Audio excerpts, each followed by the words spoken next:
Franz Kafka died convinced he was a failure. His closest friend promised to burn everything he'd written. Instead, those pages became some of the most influential literature of the 20th century, reshaping how we understand alienation, bureaucracy, and the absurdity of modern existence. But the man who wrote them spent his entire life trapped between impossible choices, never quite belonging anywhere. Prague in 1883 was a city of fractures. The Austro-Hungarian Empire ruled it, but Czechs formed the majority. Germans held power and prestige. Jews navigated between both worlds, speaking German to climb socially while living among Czechs who often resented them. Into this divided city, on July 3rd, Franz Kafka was born in a cramped apartment near the Old Town Square. His father, Hermann, had clawed his way up from rural poverty through sheer force of will, building a successful business selling fancy goods. His mother, Julie, came from a more educated, prosperous family. The marriage was typical for ambitious Jewish families of the time, merging drive with respectability. Hermann Kafka dominated the household like a natural force.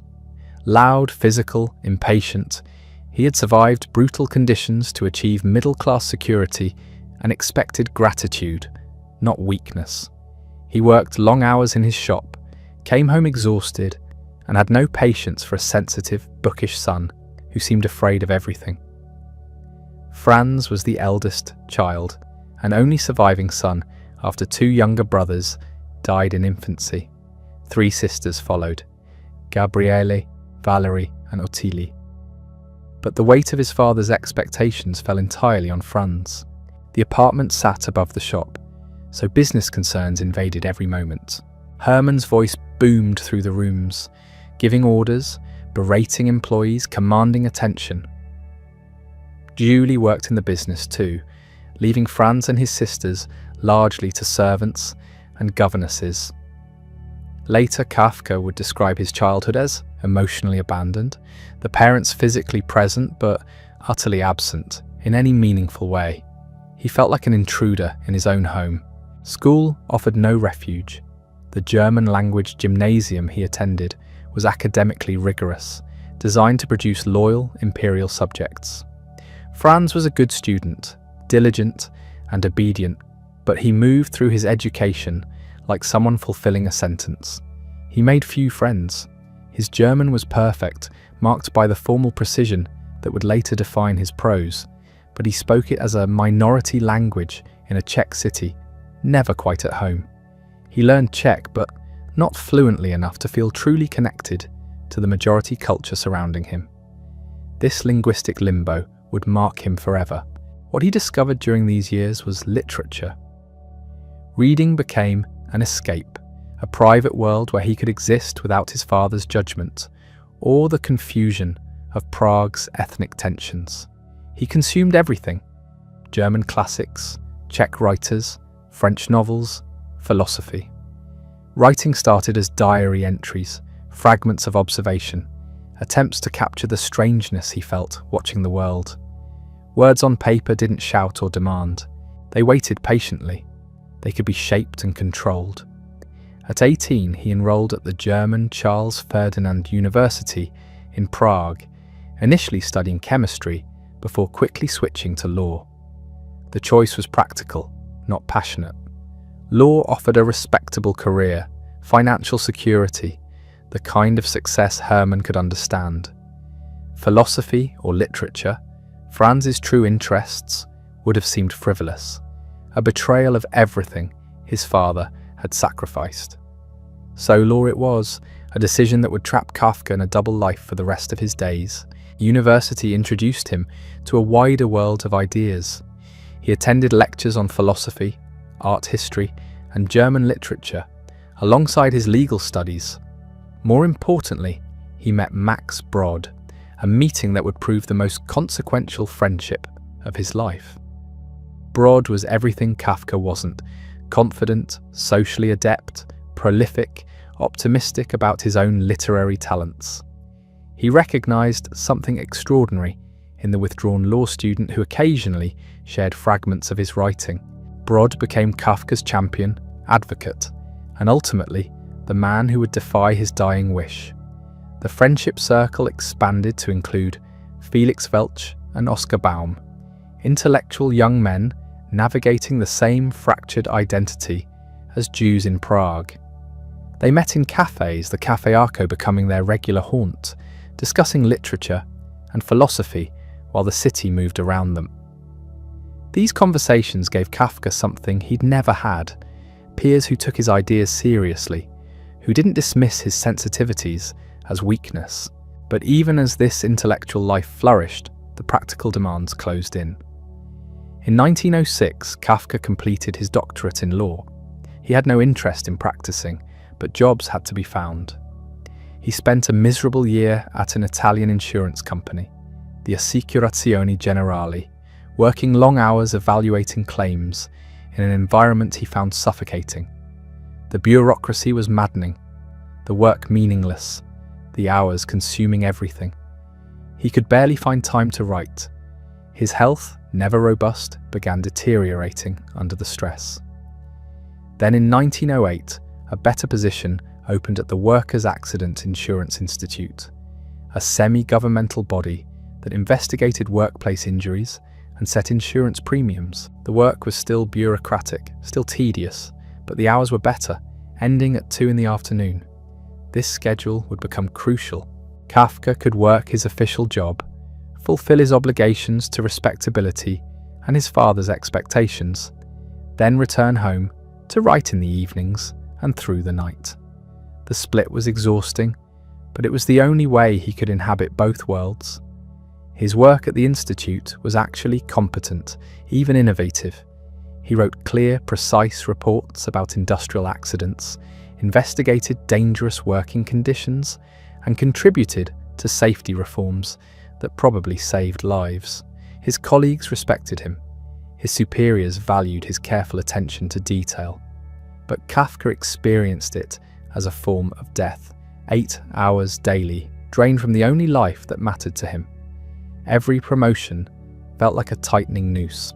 The writing that emerged during these stolen hours was unlike anything being produced in German literature.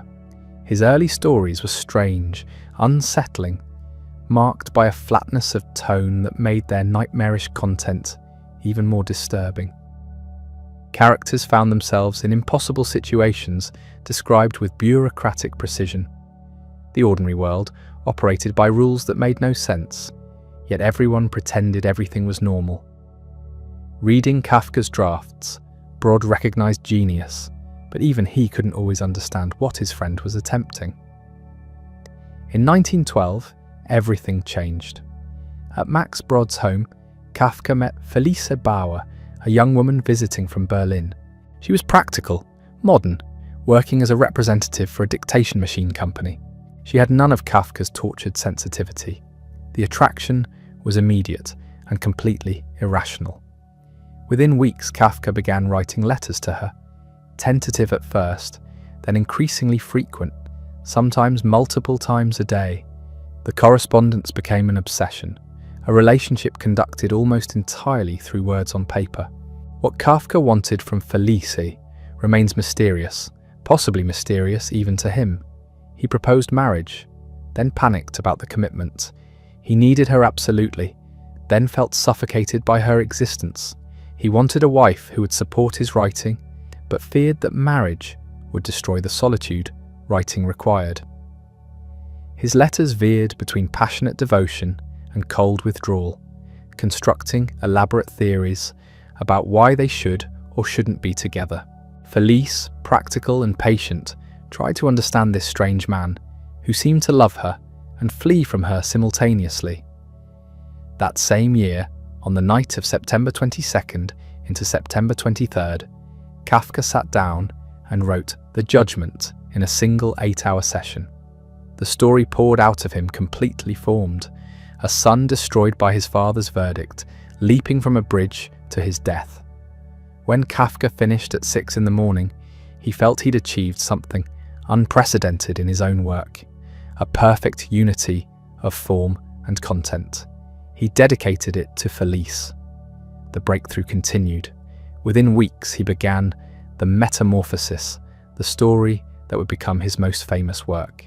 Gregor Samsa wakes one morning transformed into a monstrous insect, and his family's response moves from shock to inconvenience to barely concealed relief when he finally dies. The premise is absurd, impossible, yet the story's emotional truth about family obligation and human disposability cuts deeper than realism ever could. Kafka wrote it while living in his parents' apartment, his father's voice booming through the walls, interrupting the work constantly. The story's claustrophobia wasn't invented, but even as his writing reached new heights, the conflict tore at him. He wanted marriage, stability, normalcy. He also knew these things would kill whatever made the writing possible. His engagement to Felicie became official, then was broken off, then resumed, then broken again. His health worsened, headaches and insomnia becoming constant companions. The insurance work ground on, consuming his mornings, leaving his afternoons and nights for the only work that mattered. By 1914, Europe was sliding toward catastrophe, though few recognized it yet. Kafka, at 31, had published a few stories in small literary magazines. Max Brod praised him extravagantly to anyone who would listen. But Kafka remained virtually unknown, a minor writer working a government job, trapped in an engagement that terrified him, living in his parents' apartment, writing stories about trapped men that nobody read. Everything he'd written, he considered fundamentally flawed, unfinished, failures that should probably be destroyed. The war that was about to engulf Europe would transform everything, shattering the empire he'd grown up in and pushing his writing toward even darker visions of human powerlessness. But before that transformation could occur, Kafka had to navigate the collapse of his engagement and confront what he really wanted from life. The answer, when it came, would surprise no one who knew him. He wanted to write. Everything else was compromise, obligation, the price paid for the hours stolen from sleep and sanity, to put words on paper that captured something true about existence that no one else seemed able to express.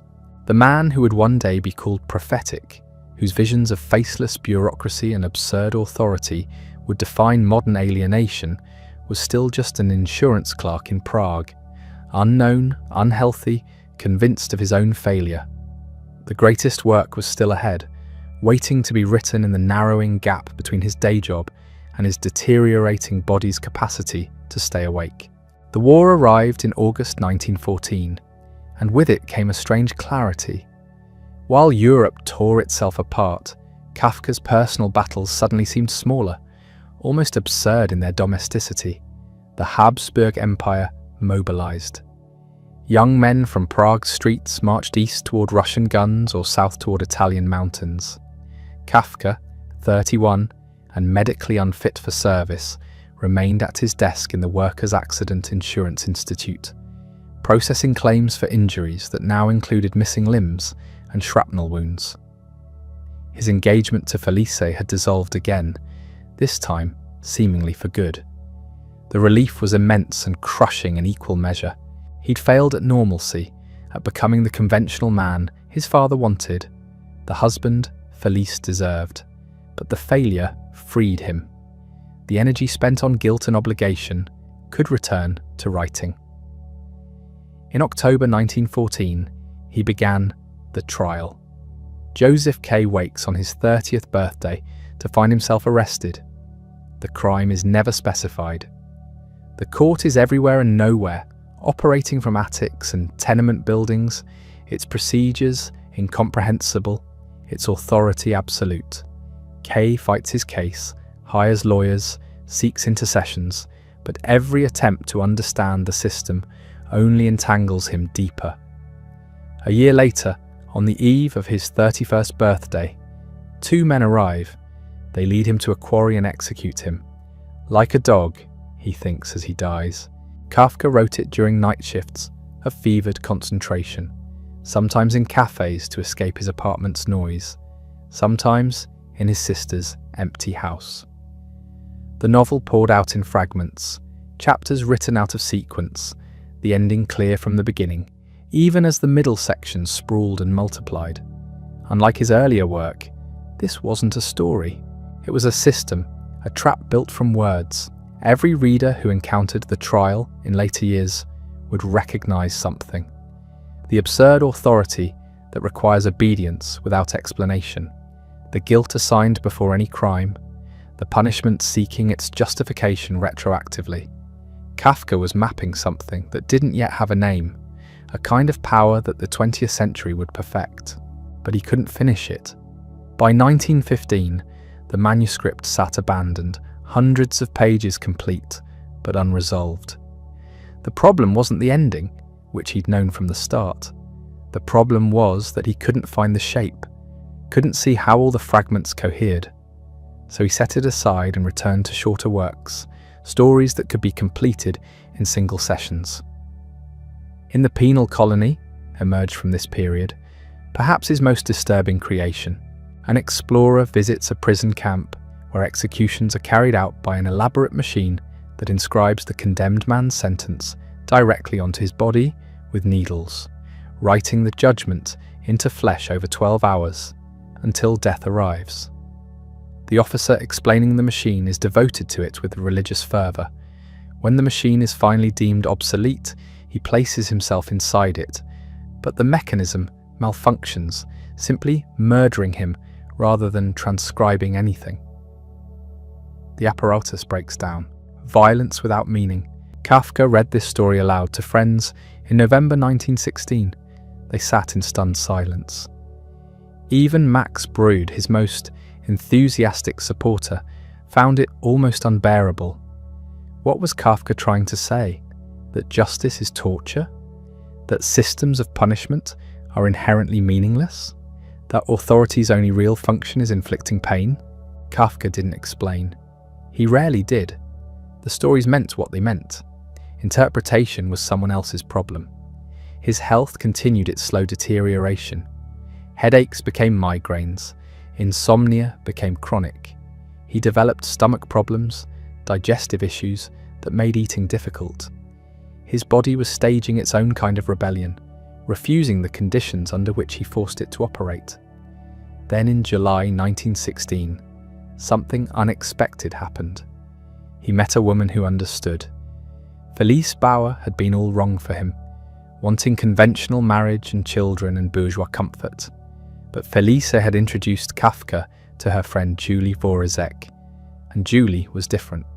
She worked as a secretary, came from a modest background, and seemed to accept Kafka's strangeness without trying to cure it. They began spending time together, walks along the river, quiet conversations. Nothing dramatic, nothing intense, just companionship. By 1919, they were engaged. Kafka was 36. This time felt different. Julie didn't demand transformation. She accepted his writing, his late hours, his peculiarities. They found an apartment. The wedding date was set. Kafka's father destroyed it in an afternoon. Hermann summoned his son for a conversation. What followed was a systematic demolition of the engagement, the woman, and Kafka's judgment. Julie came from nothing. Her family was disreputable. The marriage would embarrass the Kafkas. Hermann forbade it. Franz was 36 years old, employed, self-supporting. He didn't need permission, but he couldn't disobey. The engagement ended. Years later, Kafka would write a 100-page letter to his father that was never delivered, an attempt to explain the damage Hermann had inflicted. "You asked me recently why I claim to be afraid of you. As usual, I had no answer. Partly, it's because I am in fact afraid of you, and partly because the basis of this fear involves so many details that I couldn't marshal them coherently in speech." The letter, known now as Letter to his Father, is devastating in its clarity. Kafka describes a childhood dominated by Hermann's contempt, his mockery, his physical presence that made young Franz feel weak and insignificant.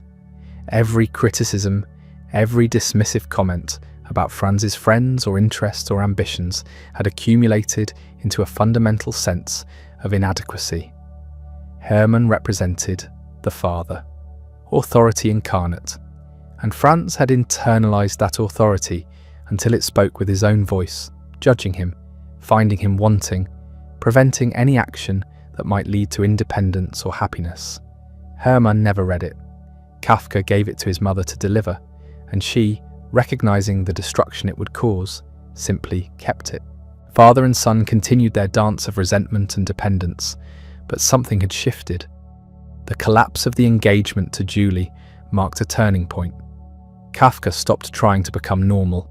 If marriage was impossible, if his father's judgment was inescapable, if his body was failing and his job was meaningless, then all that remained was the work. In late 1916, he'd rented a tiny house on Alchemist's Lane, a narrow street of miniature dwellings built into the walls of Prague Castle. The house was barely large enough for a bed and desk, unheated, primitive. His family thought he was insane. But there, in that cramped space, he could write without interruption. No voices through walls, no obligations, no presence except his own and the blank page. The output increased, stories multiplied. A country doctor arrived in a single night, hallucinatory and strange, about a physician summoned to treat a patient whose wound contains flowers and worms and who finds himself trapped, unable to escape the sick room or return home. Jackals and Arabs explored tribal hatred through animal metaphor. The bucket rider imagined a man so poor he flies through the sky on an empty coal bucket, begging for fuel, ignored unto death. These weren't realistic stories. They existed at angles to reality, dreamlike but precise, following their own logic to conclusions that felt inevitable and inexplicable simultaneously. Critics later would struggle to categorize them. Expressionist, surrealist, existentialist, the labels never quite fit. They were Kafkaesque, a word that wouldn't exist until after his death, but would prove impossible to avoid. His employment at the Insurance Institute continued, but barely. He'd developed tuberculosis, though the diagnosis wouldn't come until 1917. The coughing fits, the night sweats, the blood he sometimes found on his pillow in the morning, these he attributed to nerves, to exhaustion, to anything but the disease that was actually killing him. When the diagnosis finally arrived in September 1917, Kafka felt something close to relief. The body had provided an excuse. He took medical leave from the institute, left Prague, and moved to the countryside to recover. The recovery never came.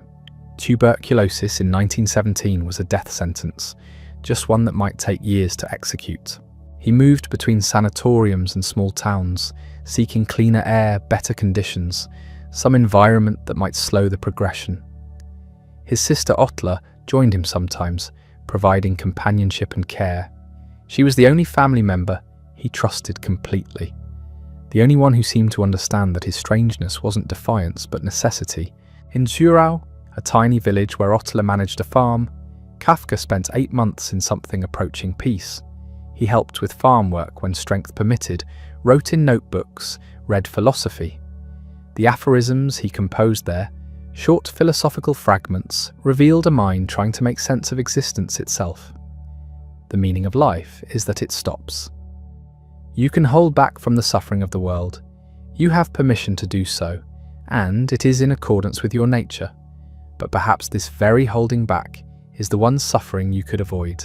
But illness was rewriting the terms of his life. The Insurance Institute granted extended leave, then more leave, then finally a pension. At 40, Kafka was officially an invalid. His career over, his income reduced to a small government stipend. He should have felt defeated. Instead, he felt liberated. For the first time since childhood, he had time. Days stretched out with no obligations except survival. He could write when energy permitted, rest when it didn't, live according to his body's demands rather than the clock's tyranny. The writing that emerged from this period was different, darker, more abstract, pushing further from conventional narrative. He began The Castle, a novel about a land surveyor summoned to work for mysterious authorities who remain forever inaccessible. The protagonist, known only as K, tries repeatedly to reach the castle, to understand his assignment, to make contact with the officials who supposedly need his services. Every attempt fails. The village below the castle operates according to rules no outsider can comprehend. K remains trapped in administrative limbo, neither dismissed nor employed, neither welcomed nor expelled, simply existing in permanent uncertainty. The novel sprawled across hundreds of pages, chapter after chapter, of K's increasingly absurd efforts to penetrate the bureaucratic maze. Kafka wrote it in fragments, returning to it intermittently over years, never finding an ending. How could it end? The system was designed to be interminable. Between sanatoriums, he returned to Prague occasionally, staying with family, seeing old friends, observing how the empire he'd grown up in was disintegrating. The war had ended in 1918 with Austria-Hungary's collapse. Czechoslovakia emerged from the rubble, a new nation built from the empire's Slavic territories. Prague was suddenly a capital city. Czech the official language, the German-speaking minority no longer dominant but tolerated. Kafka, fluent in both languages, belonged fully to neither community. He was a German-speaking Jew in a Czech nation, part of a culture that was evaporating even as he documented it. His Prague, the multilingual imperial city of his youth, was becoming memory. His last years brought unexpected happiness in the form of Dora Diamant. She was 25 when they met in 1923. Kafka was 40, dying, his body skeletal from tuberculosis and the strict diets various doctors had prescribed. Dora was everything Felisa Bauer wasn't: intellectually curious, uninterested in convention, willing to live in poverty if it meant freedom. They moved together to Berlin, renting 2 rooms, living on Kafka's meagre pension, surviving the hyperinflation that was destroying Germany's economy. They were happy.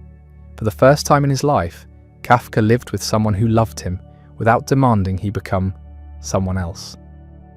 Berlin in 1923 was starving. Kafka and Dora arrived just as Germany's currency collapsed into hyperinflation, so extreme it became surreal. A loaf of bread cost billions of marks. Workers needed wheelbarrows to carry their daily wages. Prices changed by the hour. People burned money for heat because it was cheaper than buying firewood. The economic structure of reality itself seemed to be disintegrating, which made it the perfect setting for Kafka's final months. They rented 2 small rooms in the Steglitz district. Kafka wrote at a tiny table, while Dora cooked whatever food they could afford on his pension, which arrived from Prague in Czech crowns and bought less each week as the marks spiraled into worthlessness. They heated one room, wore layers indoors, and pretended they'd chosen this poverty as an aesthetic experiment, rather than having it forced upon them by his dying body and Germany's dying economy. But something shifted in Kafka during these months. The anxiety that had paralysed him for decades loosened its grip. He wrote to friends describing himself as happy, actually using that word without irony or qualification. Dora read his manuscripts and understood them. She laughed at the dark humour others missed. She didn't try to fix him or improve him or convince him to reconcile with his father or get a proper job or stop being so obsessed with his own neuroses. She simply existed alongside him while he wrote and coughed and slowly died. He worked on The Burrow, a story narrated by an animal, species unspecified, who has spent its life constructing an elaborate underground fortress. The creature is consumed by fear of invasion, constantly improving its defences, listening for enemies, second-guessing every architectural decision. It ventures above ground briefly, then rushes back to check if anything has been disturbed. The burrow is simultaneously the creature's masterpiece and its prison, the thing it created to feel safe, but which has become the source of endless anxiety. Was it secure enough? Had he overlooked a vulnerability? The story has no resolution. just the creature's mind spinning through infinite permutations of fear. The metaphor was obvious, even to Kafka. The burrow was his writing, his elaborate system of defences against the world, the thing he'd spent his life constructing and could never finish because no amount of revision could eliminate every possible flaw. But recognizing the pattern didn't free him from it. He continued revising, continued worrying, continued trying to make something perfect enough to justify its existence. By early 1924, his larynx was deteriorating. Tuberculosis had spread there, making swallowing painful, then agonizing. Eating became torture. His weight dropped until he looked skeletal. Dora fed him ice cream because it slid down easier than solid food, but even that hurt. Doctors recommended a sanatorium near Vienna that specialized in laryngeal tuberculosis. He went reluctantly, knowing what it meant, but unwilling to surrender yet. The sanatorium was called Kierling, a small facility outside Vienna run by a doctor named Hugo Hoffmann, who developed treatments for throat tuberculosis. The treatments were useless. Kafka arrived in April 1924 and immediately began starving because he couldn't swallow. The staff tried liquid nutrition, but his throat closed around anything attempting to pass through. His body consumed itself. Max Brod visited and found his friend wasting away, barely able to whisper. Kafka was correcting proofs for A Hunger Artist, a story about a professional faster who starves himself in a cage as public entertainment. The crowds lose interest, the impresario abandons him, and the hunger artist continues fasting in obscurity until he's discovered nearly dead. His final confession is that he fasted because he never found any food he liked. If he'd found it, he would have eaten like everyone else. The story was Kafka's entire relationship with existence, compressed into 15 pages. He couldn't participate in normal life, not because he was morally superior, but because nothing about it appealed to him. And now, he was literally starving to death, while correcting a story about someone who starved by choice. Dora stayed with him constantly, sleeping in a chair beside his bed, reading to him when his eyes were too tired, moistening his lips when he could no longer drink. Robert Klopstock, a young medical student Kafka had befriended at a previous sanatorium, also came to help. The two of them watched him disappear day by day, his body consuming muscle and organ tissue for fuel, his voice fading to barely audible whispers, then to gestures, then to scribbled notes. On one of those notes he wrote, "Killing me or letting me live, you are both murderers." It wasn't clear who he was addressing. The doctors, maybe, or God, or simply the universe that had constructed reality in a way that made his continued existence impossible. Another note, more morphine, or it is not fair. The pain in his throat had become constant, but morphine depressed respiration, which was already compromised. Too much would kill him faster. The doctors tried to balance his agony against extending his life by hours or days. Kafka wanted the morphine. What difference did a few more hours make when they'd be spent in torture? He died on June 3rd, 1924, 1 month before his 41st birthday. The cause of death was listed as laryngeal tuberculosis, but really it was starvation. His throat had closed completely, and his body had nothing left to consume. Dora was with him at the end, holding his hand while he suffocated and starved simultaneously. His last recorded words, written on a scrap of paper, were, "I think we ought to have only such books as bite and sting us." The funeral took place in Prague on June 11th. His body was brought by train from Vienna, accompanied by Dora and Klopstock. The service was held at the Jewish Ceremonial Hall in Prague's new Jewish cemetery. Dozens attended, friends and family, colleagues from the Insurance Institute, members of Prague's German-speaking literary circle. His father Hermann was there, 71 years old, watching his son's coffin lowered into the ground. What he thought about it, whether he felt guilt or vindication or simple sadness, was never recorded. Kafka was buried beside his mother, who died during the war. A simple headstone marked the grave. No epitaph, no literary quotes, just his name and dates. He'd wanted his work destroyed, all of it, published and unpublished, burned so completely that nothing remained. He told Max Brod this repeatedly, most explicitly in a letter written in 1921. "Everything I leave behind me is to be burned unread." He repeated the instruction in his final weeks at Keeling, making Brod promise to destroy the manuscripts. Brod had already decided to ignore him.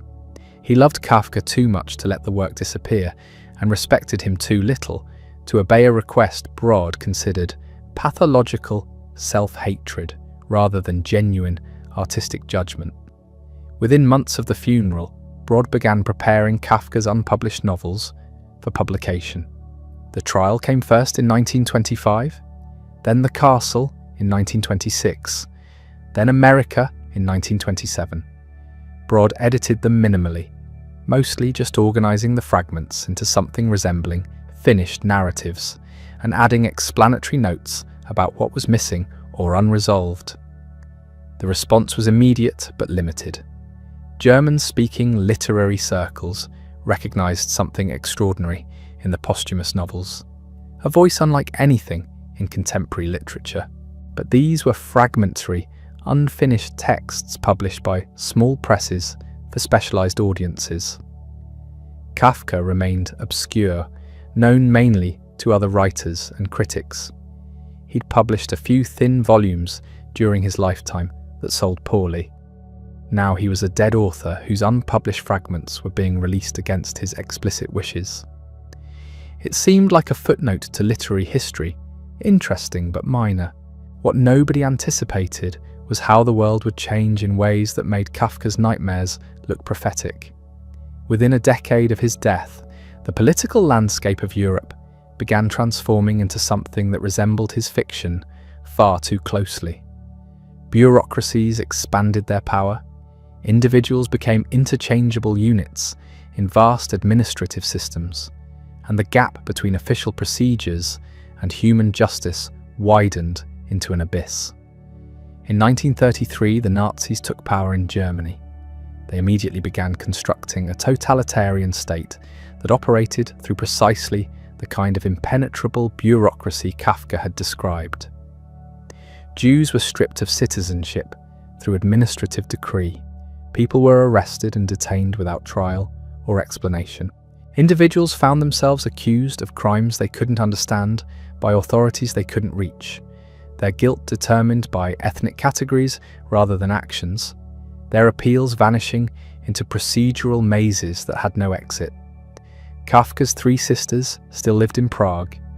Ottla, Vali and Eli watched as Czechoslovakia's independence dissolved and Nazi Germany absorbed their country. The Jewish population, which had lived in Prague for 1,000 years, was systematically catalogued, restricted, and eventually deported. All three sisters were sent to concentration camps. All three were murdered. Ottla died in Auschwitz in 1943. Vali and Eli died in Łódź Ghetto in 1942 and 1944. The bureaucratic precision with which their deaths were organised and documented would have been familiar to anyone who'd read In the Penal Colony. Max Brod escaped. When the Nazis invaded Czechoslovakia in 1939, he fled to Palestine carrying a suitcase stuffed with Kafka's manuscripts. He spent the rest of his life in Tel Aviv, promoting Kafka's work, publishing more fragments, writing a biography, and defending his decision to disobey his friend's final wish. Without Brod's betrayal, Kafka's work would have been destroyed twice, once by his own instruction, again by the Nazis who burned Jewish books. After the war, Kafka's reputation exploded. The Trial and The Castle were suddenly legible in ways they hadn't been in the 1920s. Readers who'd lived through totalitarianism recognized the world Kafka described. The arbitrary arrests, the impenetrable bureaucracies, the individual crushed by systems that operated according to internal logic no outsider could penetrate. These weren't surreal fantasies anymore. They were documentary realism, French existentialists claimed him as one of their own, seeing in his work the absurdity of existence and the impossibility of meaning. Albert Camus wrote that Kafka's entire output could be summarized in one question: can one live in a world without meaning? Jean-Paul Sartre read The Metamorphosis as a parable about the freedom and horror of recognizing you're not what others expect you to be. Kafka became required reading for anyone trying to understand the philosophical dimensions of modern alienation. Literary critics developed entire careers analyzing his symbolism, his narrative techniques, his use of parable and allegory. What did the court represent? The castle? The insect? Interpretations multiplied. Psychological, religious, political, existential. Kafka became an adjective. Kafkaesque entered multiple languages as shorthand for nightmarish bureaucracy, absurd regulations, the individual trapped in systems designed to make navigation impossible. But something was lost in this canonization. Kafka, the tormented genius, the prophet of totalitarianism, the symbol of modern alienation. These versions obscured Kafka, the insurance lawyer, who wrote meticulous reports about workplace safety. Kafka, the friend who was funny and generous. Kafka, the man who was genuinely happy during his final year with Dora despite dying in poverty. The literary monument replaced the person. His work was translated into dozens of languages, taught in universities, adapted for theatre and film, analysed in thousands of academic papers. The quiet insurance clerk who wrote in his spare time and published almost nothing became one of the most influential writers of the 20th century. His fragmentary, unfinished novels were treated as sacred texts. His diaries and letters were published and scrutinised for biographical insight. Every scrap he wrote was preserved and studied. The irony would have amused and horrified him. He wanted everything destroyed specifically because he knew it was imperfect, unfinished, not ready for public judgment. He spent his life revising and doubting and trying to achieve perfection he knew was impossible. And now the fragments he considered failures were being treated as masterpieces, taught to students, held up as models of literary achievement. His worst fear had come true. People were reading his unfinished work and finding it brilliant. The question of what Kafka actually believed has puzzled readers for a century. His work resists simple interpretation, which is precisely why it generates endless analysis. Every reading feels partially correct and completely inadequate. Take The Trial. Joseph K. is arrested but never told his crime. He spends the novel trying to navigate a legal system that operates according to rules he cannot access. The court exists in attics and tenement buildings. Lawyers are corrupt or incompetent. Judges are petty bureaucrats. Evidence doesn't matter because guilt is assumed. The process is the punishment. Is this about totalitarianism? Kafka died before the rise of fascism and Stalinism, but he'd lived through the Austro-Hungarian Empire's Baroque bureaucracy and witnessed the arbitrary power structures of early 20th century Europe. The novel captures something essential about how modern institutions function. They claim rationality while operating through opacity. They promise justice while delivering only procedure. Or is it religious allegory? Kafka grew up Jewish in a Catholic city within a secular empire. The court could represent divine judgment, inaccessible and absolute, operating according to laws humans cannot comprehend. Joseph K.'s search for acquittal becomes a search for grace or meaning in a universe that offers neither explanation nor mercy. But there's another reading. The Trial is psychological horror about guilt that precedes accusation. Joseph K. feels guilty before he knows what he's accused of. His guilt generates the court rather than the court generating his guilt. The novel becomes an externalization of internal anxiety, the way shame and self-judgment manifest as persecuting external forces. All three readings work simultaneously. That's the problem and the genius. The castle operates similarly. Kay arrives in a village to take up a position as land surveyor. The castle that employs him looms over the village, but remains perpetually inaccessible. Kay spends the novel trying to gain entry, to confirm his appointment, to speak with someone in authority. He never succeeds. The bureaucracy produces endless paperwork about his case, but no actual resolution. Messengers arrive with contradictory information. Officials claim to help, but accomplish nothing. Is the castle God? The political establishment? The father? Kafka's own father? Hermann loomed over his life, exactly like the castle looms over the village, simultaneously present and unreachable, powerful and indifferent. Kafka's relationship with Hermann shaped everything he wrote.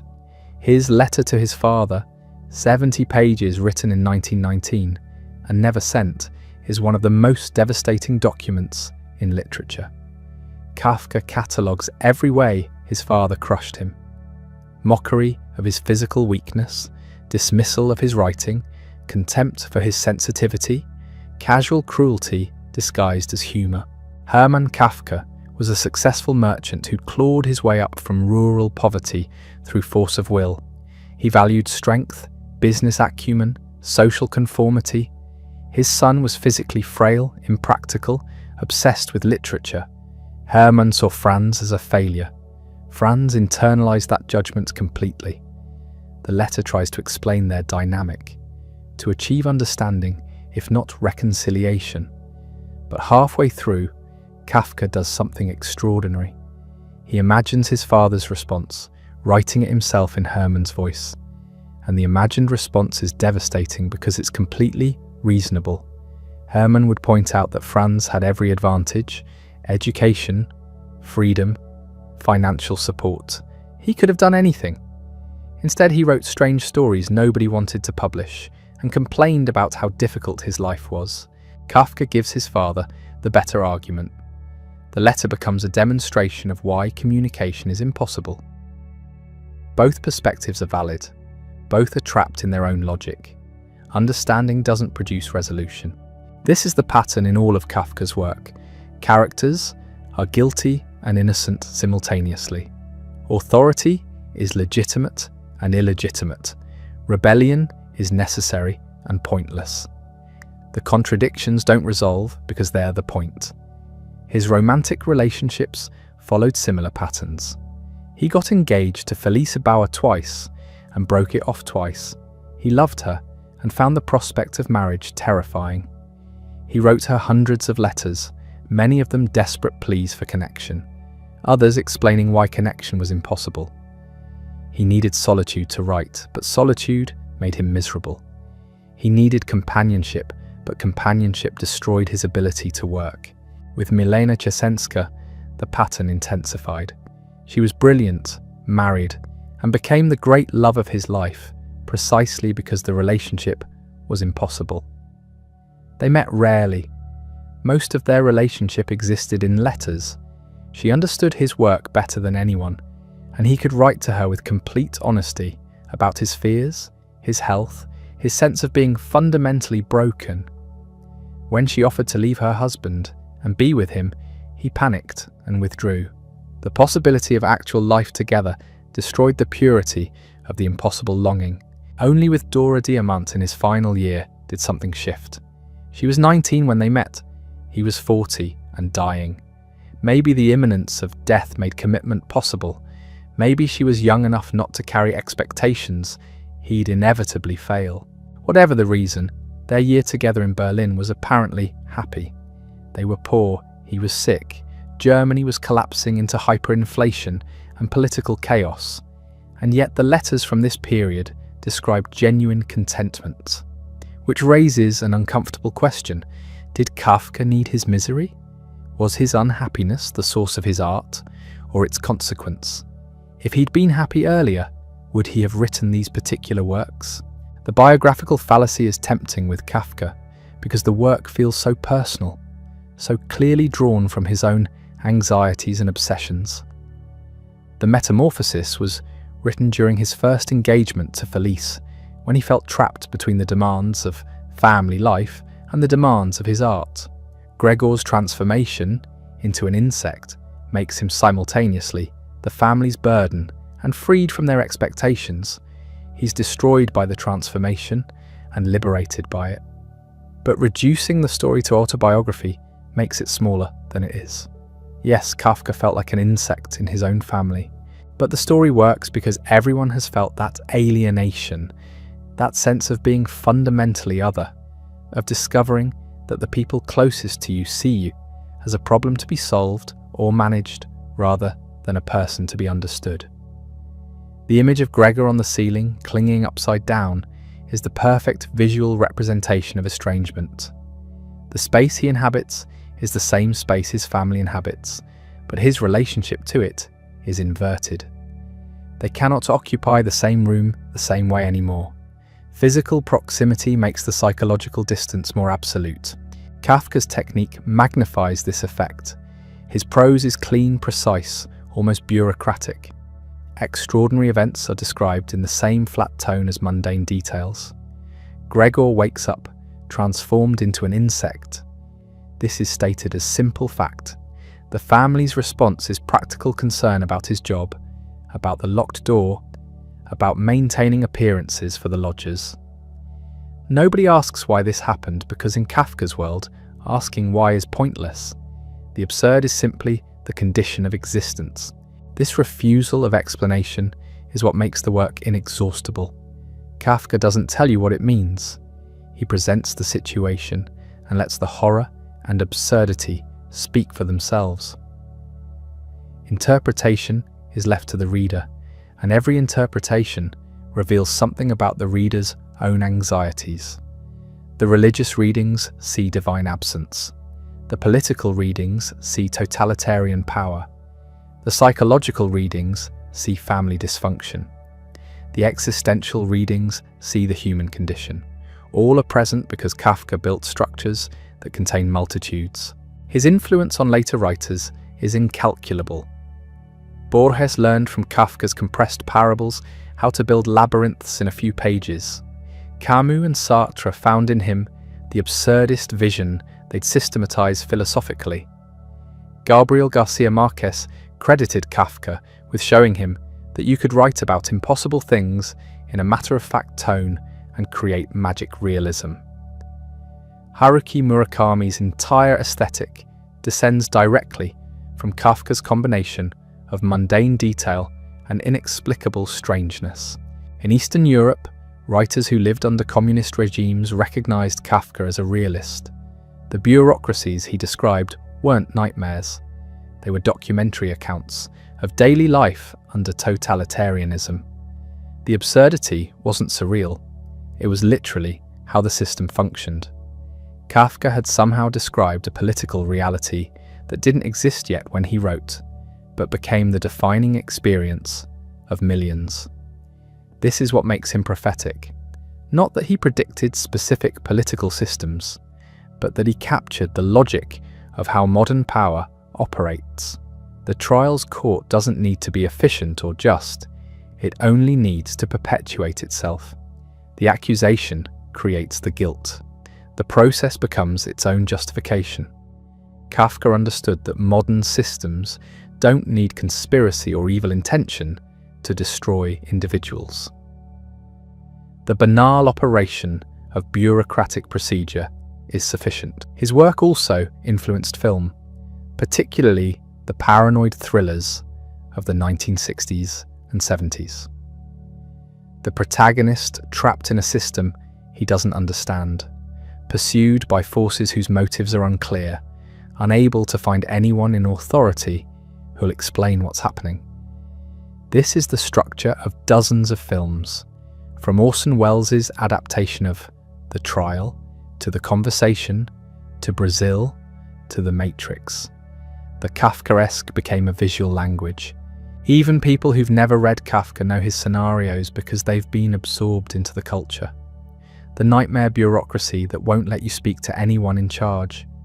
The accusation you can't defend against because you don't know what you're accused of. The authority that's simultaneously omnipotent and incompetent. These situations are instantly recognizable as Kafkaesque. His letters and diaries published after his death added another dimension. They revealed the daily struggle behind the work, the constant doubt, the physical suffering from tuberculosis, the emotional suffering from his own psychology. The diaries are brutal in their self-examination. He catalogues his failures, his inability to finish things, his sense of fraudulence. This vulnerability made him even more compelling to later generations. The modernist image of the artist as heroic genius gave way to a more fragmented conception, and Kafka became the model, brilliant and broken, producing masterpieces while convinced of his own inadequacy. The commodification of Kafka would have disgusted him. Prague now markets him as a tourist attraction. You can buy Kafka t-shirts, coffee mugs, refrigerator magnets. His face appears on advertisements. The city that barely acknowledged him during his life now claims him as its most famous son.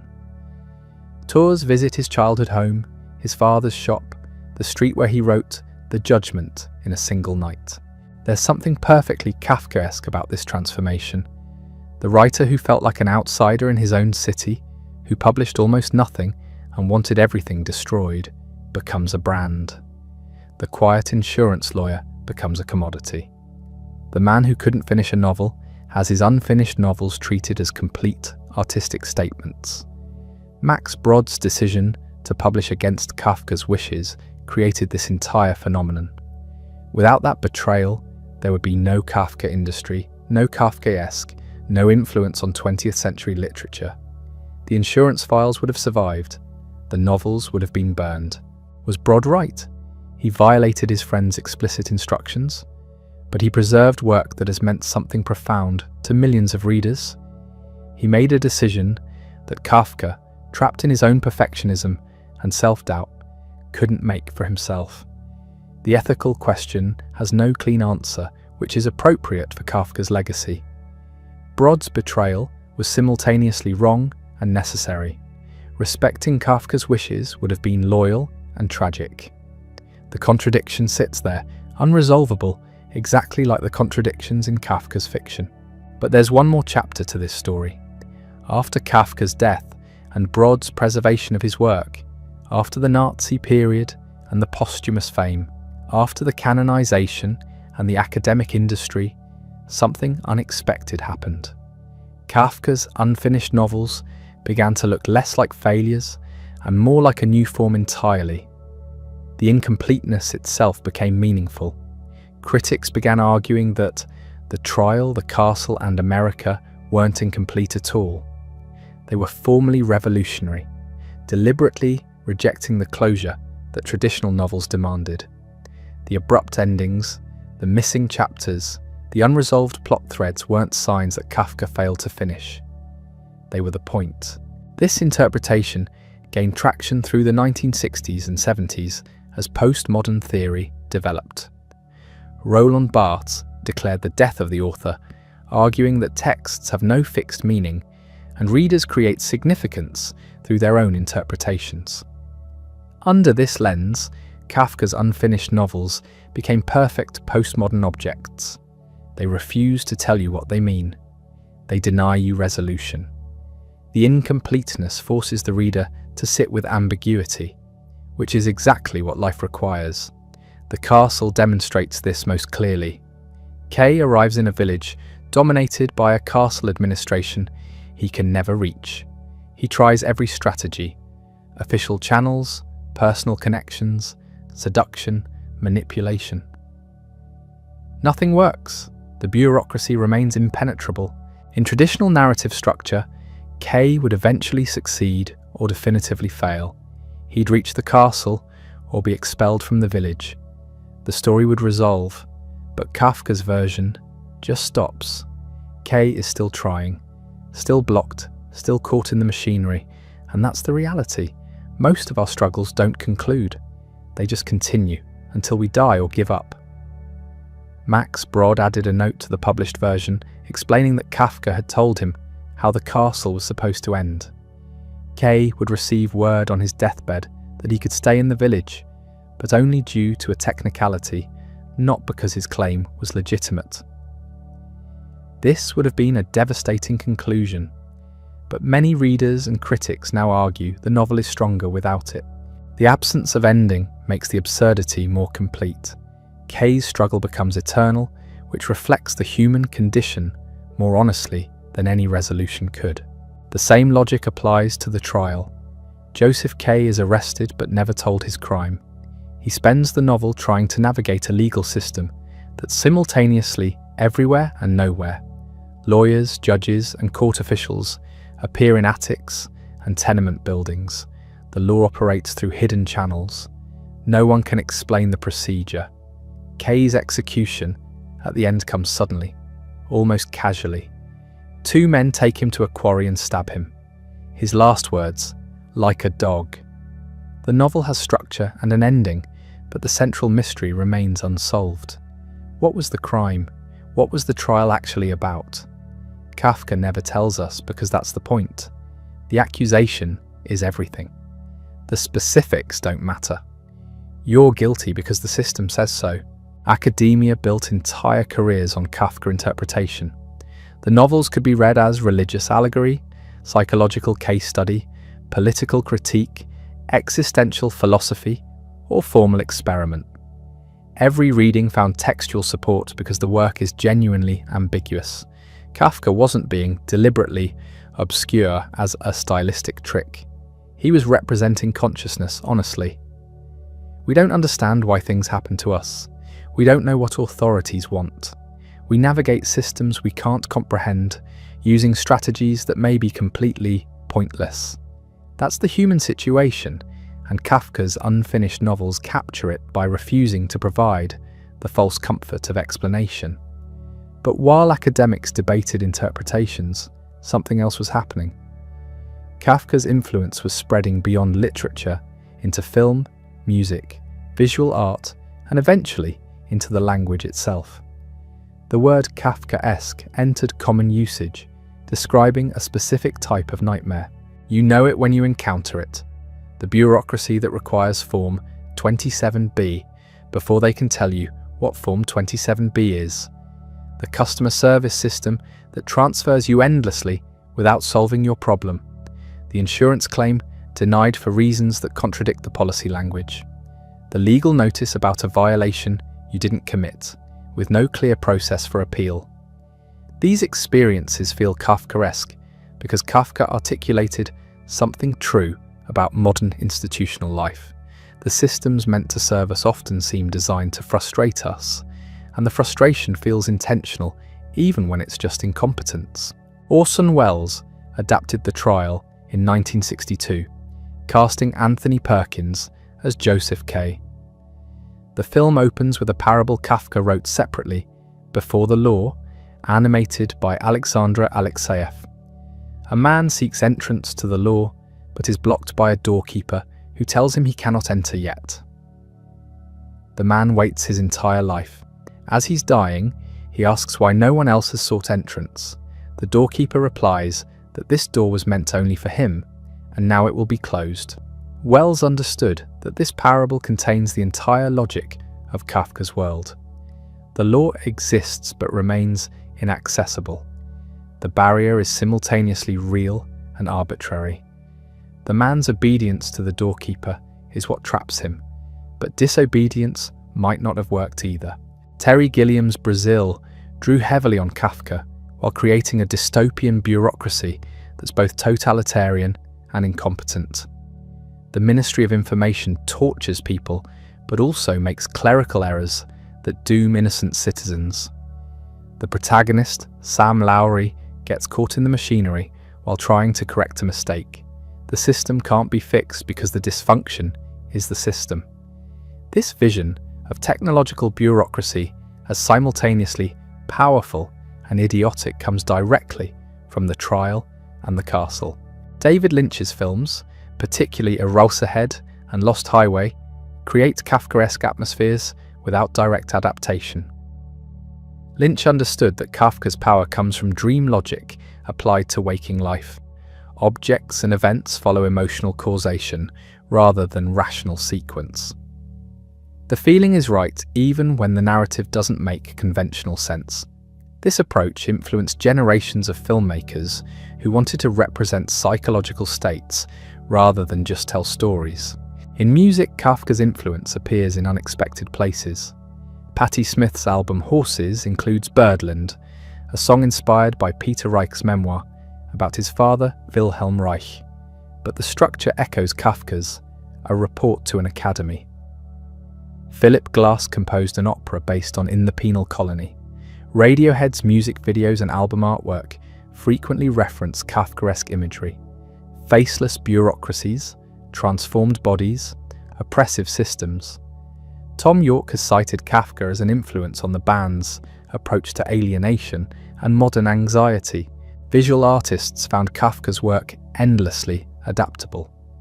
The illustrator Peter Cooper created graphic novel versions of several stories, using wordless sequences to convey the claustrophobia and disorientation. Anselm Kiefer's massive installations evoke Kafka's themes through scale and material, using lead and ash to represent weight and destruction. The photographer Dwayne Michaels created a sequence called The Unfortunate Man that translates Kafka's transformation narratives into photographic terms. But perhaps the strangest manifestation of Kafka's influence came through the internet age. The experience of navigating digital bureaucracy, of being trapped in automated phone systems, of having your account locked for security reasons you can't verify, of receiving contradictory instructions from different representatives. All of this feels designed to produce Kafkaesque frustration. The systems are more sophisticated than anything that existed in Kafka's time, yet the experience is identical. You can't reach a human. No one has authority to help. The rules change without notice. Your problem is simultaneously unique and impossible to address. Social media added another layer, the experience of being accused online, of watching a mob form based on incomplete information, of having no effective way to respond because the accusation itself is the evidence. This is pure Kafka. The trial happens in public. Everyone has an opinion. No one knows the full context. The accused is guilty because they're accused. Defending yourself proves you're guilty because an innocent person wouldn't need to defend themselves. The logic is circular and inescapable. Kafka anticipated surveillance culture without having experienced it. The trial presents a world where everyone is potentially an informant, where private spaces don't exist, where the court's reach extends into bedrooms and boarding houses. We now live in that world voluntarily. We carry devices that track our location, record our conversations, and monitor our behavior.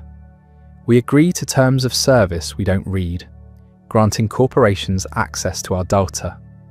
The panopticon Foucault described, where people modify their behavior because they might be watched, is now implemented through technology. Kafka saw it coming.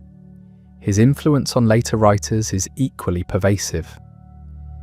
Gabriel Garcia Marquez's magical realism owes a debt to Kafka's matter-of-fact treatment of impossible events. When Garcia Marquez describes a woman ascending to heaven while folding sheets, he's using Kafka's technique of presenting the fantastic as mundane. Haruki Murakami explicitly acknowledges Kafka as a primary influence. His novel Kafka on the Shore takes its title and many of its themes directly from Kafka's work. Murakami's protagonists exist in worlds where normal logic doesn't apply, where they slip between realities, where cats talk and fish fall from the sky, all described in the same calm prose Kafka used for metamorphosis and starvation. Don DeLillo's paranoid systems, Thomas Pynchon's conspiracies, David Foster Wallace's institutional nightmares, all trace back to Kafka.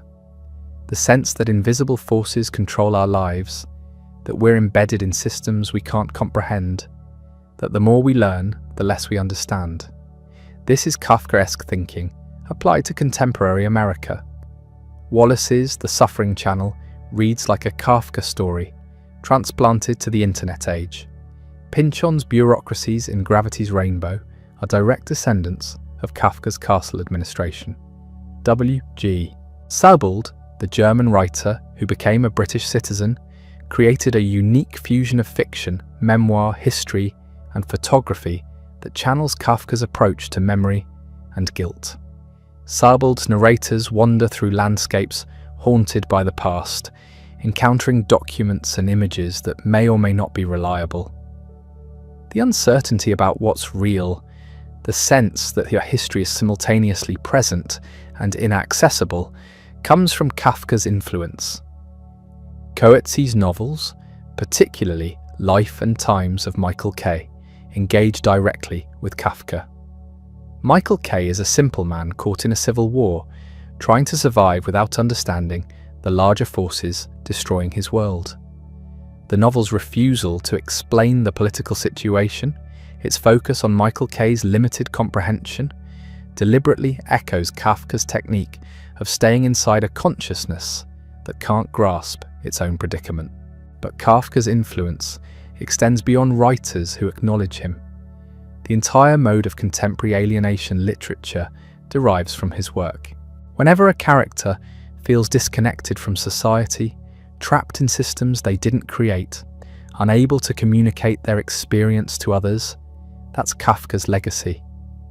The loneliness of modern life, the sense that everyone else understands rules you don't, the suspicion that you're fundamentally different and that this difference is shameful. Kafka articulated these feelings with such precision that they became a template. His personal life, revealed through the published letters and diaries, added another dimension to his influence.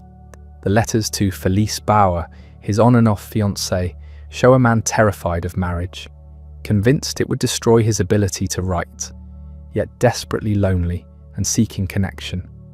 He broke off their engagement twice. The letters are painful to read because Kafka is simultaneously pushing her away and begging her to stay, creating an impossible situation where neither choice can work. The letter to his father, written in 1919 but never delivered, is a 100-page attempt to explain their relationship. Kafka catalogues every moment of childhood fear, every instance where his father made him feel inadequate, every way the father's personality crushed the son's development. But the letter also acknowledges that this is just Kafka's perspective, that his father would have a different story, that the truth lies somewhere in between. The letter is therapy conducted on the page, an attempt to understand the formation of his own psyche. It's also a masterpiece of prose, turning personal grievance into universal statement about parent-child dynamics. These personal documents influenced how later generations thought about the relationship between life and work. The romantic idea that suffering produces art became more complicated. Kafka's suffering didn't ennoble him or make him a hero. It just made him miserable, and also happened to produce extraordinary writing. The two things existed in parallel, neither justifying nor explaining the other. This more complex understanding of artistic production, where genius and neurosis coexist without redemptive meaning, became standard in post-war literature. The irony is that Kafka, who felt like a failure, who wanted his work destroyed, who published almost nothing during his lifetime, became one of the most influential writers of the 20th century. His sense of inadequacy was completely wrong by any external measure. But it was also what enabled the work. The doubt, the revision, the inability to finish, these weren't obstacles to greatness. They were the source. The posthumous publication created a strange situation. Kafka's instructions to Max Brod were clear: burn everything. But Brod decided that preserving the work mattered more than honouring his friend's wishes. This raises an uncomfortable question. Was Brod right? Artists frequently destroy their own work or request its destruction. Emily Dickinson asked for her poems to be burned. Virgil wanted the Aeneid destroyed because it was unfinished. Brod's decision established a precedent that the public's interest in art outweighs the artist's explicit instructions. You can argue this either way. On one hand, we have The Trial, The Castle, America, masterpieces that would have been lost. On the other hand, Kafka's autonomy was violated. He made a clear request, and it was ignored. The fact that the violation produced something valuable doesn't necessarily justify it. This dilemma appears throughout literary history now. Sylvia Plath's husband, Ted Hughes, controlled her estate and published work she might not have wanted public. Philip Larkin's executors published his letters despite his wishes. The pattern repeats. Every time the justification is the same. The work is too important. But importance to whom? Not to the person who created it and asked for its destruction. The situation becomes even more complex with Kafka because his unfinished state is part of what makes the novels powerful. The trial doesn't have an ending. We don't know definitively what happens to Joseph K. beyond his execution, which Kafka wrote, but which doesn't feel like a conclusion to the novel's logic. The castle simply stops. K never reaches the castle, never gets the explanation he seeks.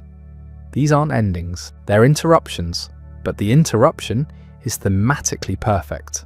A novel about bureaucratic frustration that literally cannot be completed mirrors its own content.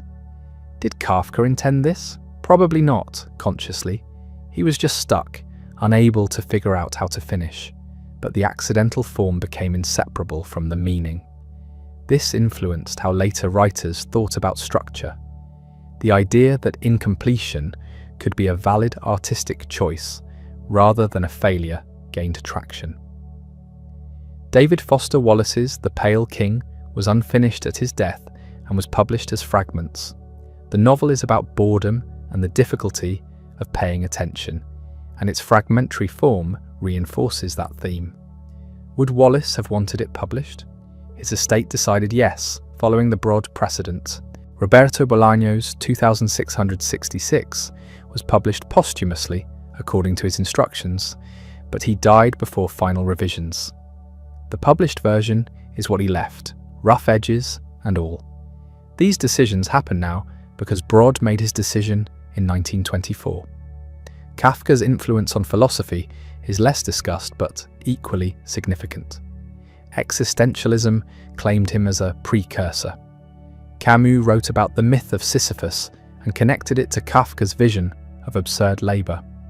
Sisyphus eternally pushing a boulder uphill is Joseph K. eternally navigating the court system, K. eternally trying to reach the castle. The labour is meaningless but continues anyway because there's no alternative. Sartre saw in Kafka the revelation of human freedom and its terrifying burden. When there are no clear rules, no accessible authority, no guidance, you're forced to choose without knowing whether the choice is correct. This freedom isn't liberating, it's paralyzing. You're responsible for decisions you're not equipped to make. Kafka showed this decades before existentialist philosophy formalized it. Walter Benjamin wrote an essay on Kafka that tried to locate him within Jewish mystical tradition. Benjamin argued that Kafka's world is one where revelation has been withdrawn. The law exists but can't be known. God exists but can't be reached. This isn't atheism. It's a world where the divine presence has become inaccessible, leaving humans in a state of permanent theological frustration. Benjamin's reading influenced how critics approached Kafka. The novels weren't just about bureaucracy, they were about the absence of transcendent meaning in modernity. The castle isn't just an administrative building, it's a stand-in for any ultimate authority that should provide answers, but remains forever distant. Theodor Adorno took a different approach, seeing Kafka as diagnosing late capitalism, the impersonal systems, the reduction of humans to case numbers, the way power operates through procedure rather than visible force.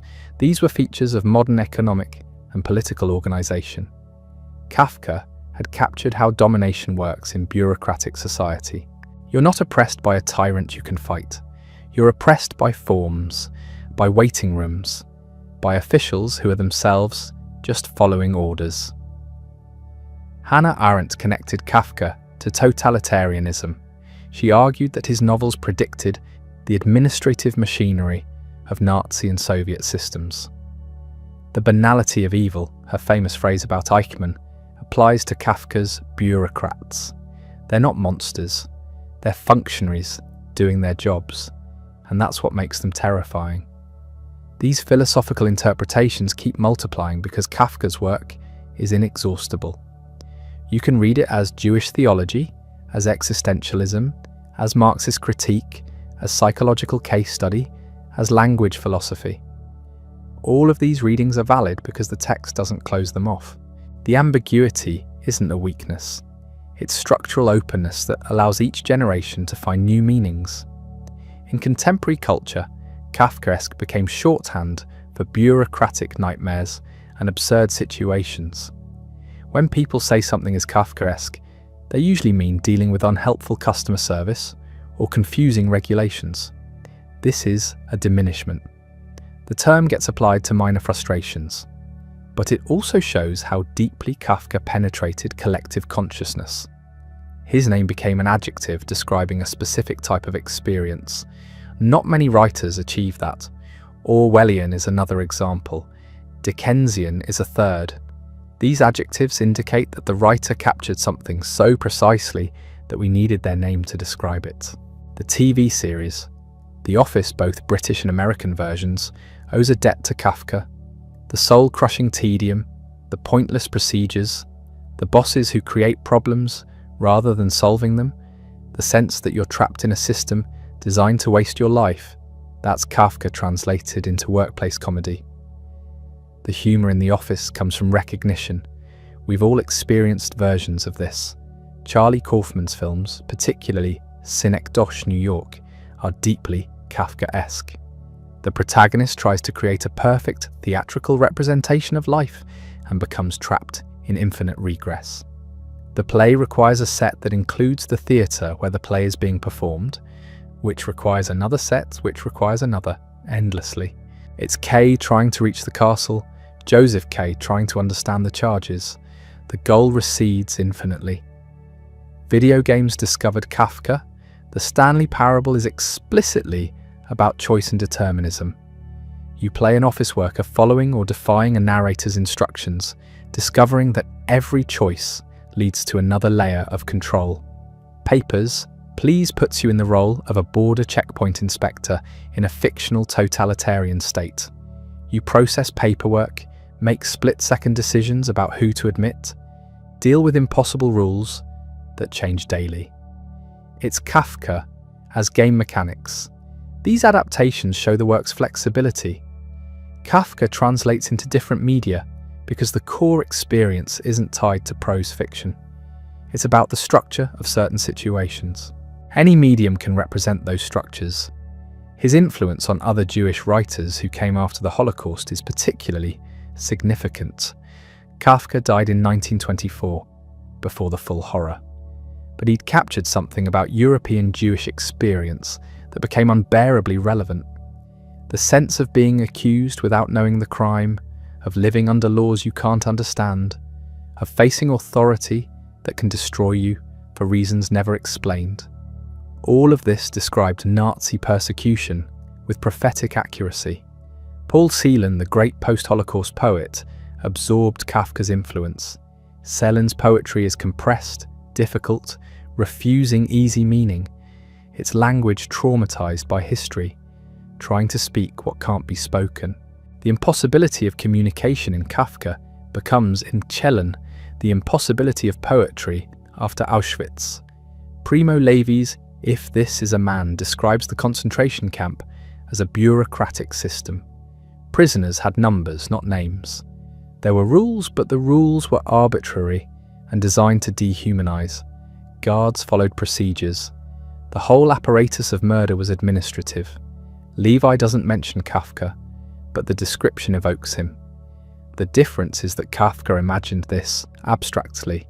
Levi survived it. Art Spiegelman's Maus, the graphic novel about the Holocaust, uses animal metaphors that create Kafkaesque distance. Jews are mice, Germans are cats, Poles are pigs. The transformation into animals echoes Gregor's transformation in the Metamorphosis. Both use non-human forms to represent dehumanization. Israeli writer Aharon Appelfeld wrote novels where Holocaust survivors live in a perpetual state of bewilderment. They can't understand what happened to them or how to live afterward. The world makes no sense. Authority is suspect. Safety is impossible. These are Kafka's themes transplanted into post-war reality. The connection between Kafka and the Holocaust is uncomfortable because it risks making real atrocity seem like fulfillment of literary prophecy. The Holocaust wasn't a metaphor, it was mass murder, but the fact remains that Kafka's imagination anticipated structures of persecution that would later become reality. This doesn't mean he predicted the Holocaust, it means he understood something about modernity and power that proved grimly accurate. His tuberculosis, the disease that killed him, appears in the work symbolically. The body breaking down, becoming alien, betraying the self, this is Gregor's transformation. It's also what TB does, the body consuming itself from inside. Kafka was diagnosed in 1917. He spent his final years in sanatoria, trying various treatments, knowing he was dying.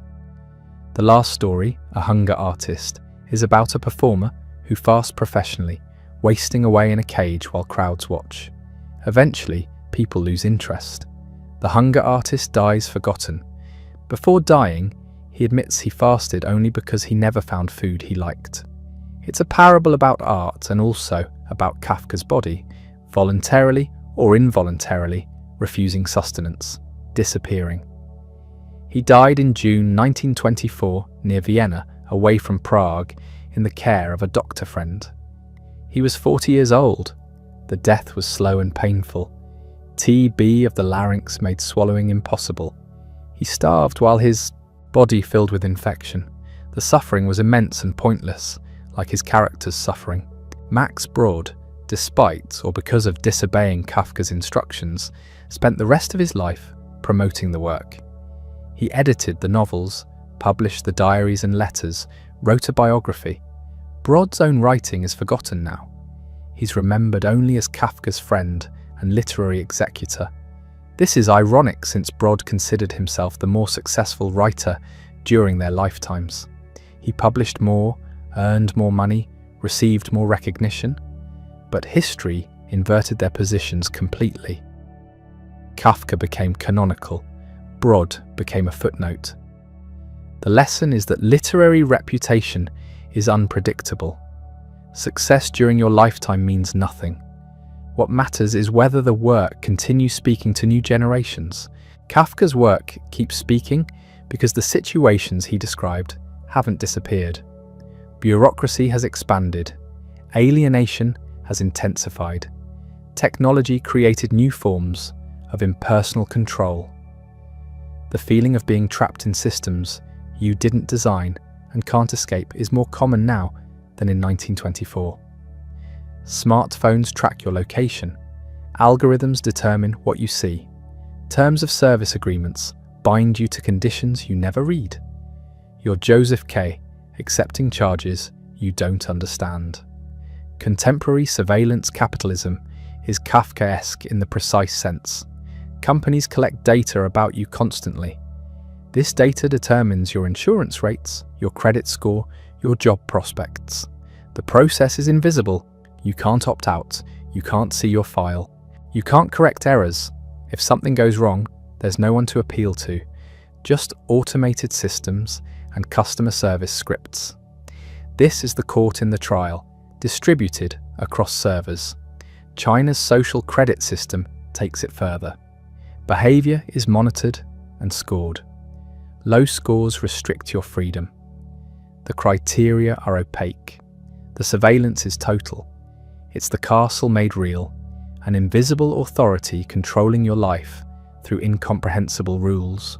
Kafka didn't predict these specific technologies, but he understood the logic.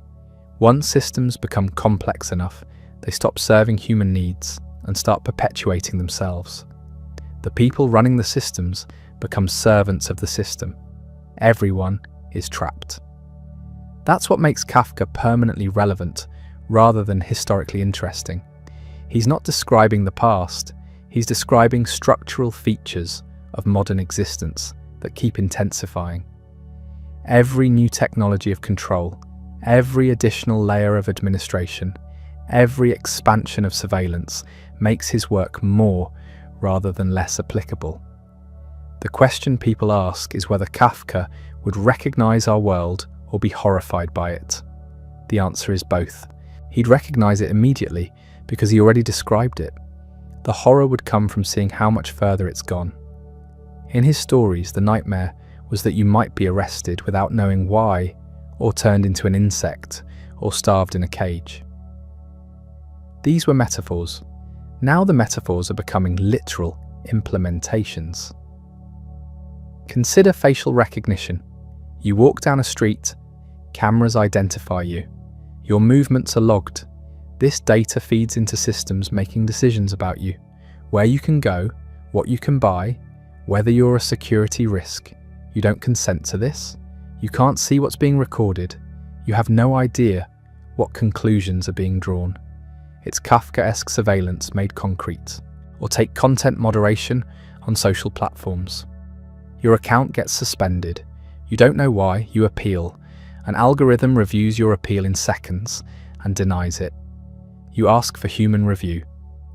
The human is following a rubric they didn't create, interpreting rules they don't fully understand, working under time pressure that prevents actual judgment. They deny your appeal. You're banned. No further recourse exists. You've been through a trial that wasn't a trial, judged by a court that isn't a court for a crime that isn't defined. Medical insurance claim denials follow the same pattern. Automated systems reject your treatment. The rejection uses medical coding you can't decipher. You appeal.